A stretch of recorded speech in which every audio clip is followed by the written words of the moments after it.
நமச்சிவாய. மணிமேகலை ராமகிருஷ்ணன் அவர்களின் 50வது பிறந்தநாள் வாழ்த்துக்கள். அவர்கள் நீடோடி வாழ்க என்று பல்லாண்டு வாழ்க என வாழ்த்துகிறோம்.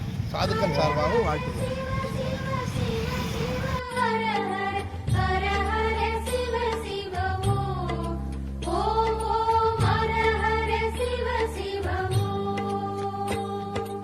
அருணையின் பெருமகனே எங்கள் அண்ணாமலை சிவனே,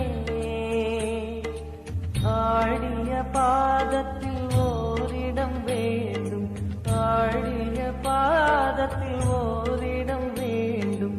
அருள்வாயீஸ்வரனே, அன்பே அருணாச்சல சிவனே.